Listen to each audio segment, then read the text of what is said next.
आप दोनों आसन ग्रहण करें और अपने गुरु की रची हुई कथा से इस सभा के श्रोताओं को अनुग्रहित करें।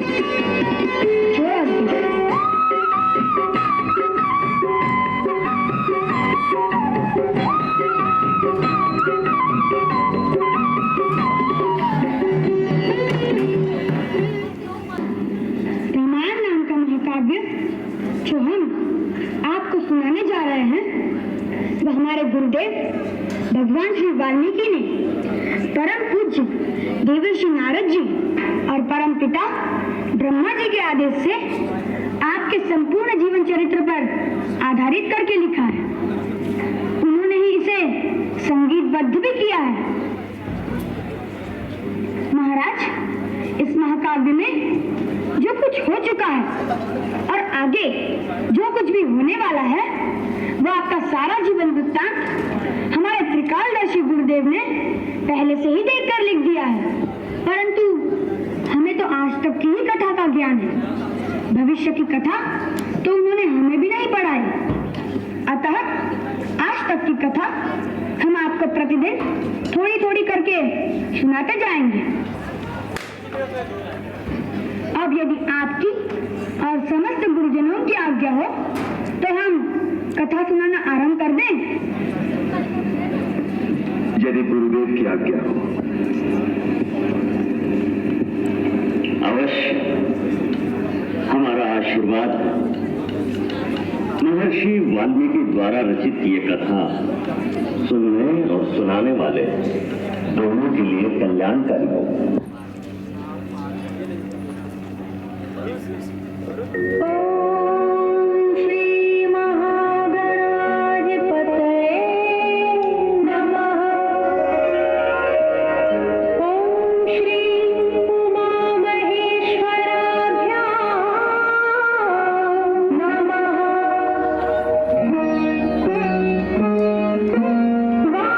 वाल्मीकि गुरुदेव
पत्नी है, वही महारानी सीता वनवास के दुखों में अपने दिन कैसे काटती है, अपने कुल के गौरव और स्वाभिमान की रक्षा करते हुए किसी से सहायता मांगे बिना कैसे अपना काम वो स्वयं करती है, स्वयं वन से लकड़ी काटती है, स्वयं अपना घास कूटती है, स्वयं अपने चक्के पीसती है और अपनी संतान को स्वावलंबी बनने की शिक्षा कैसे देती है।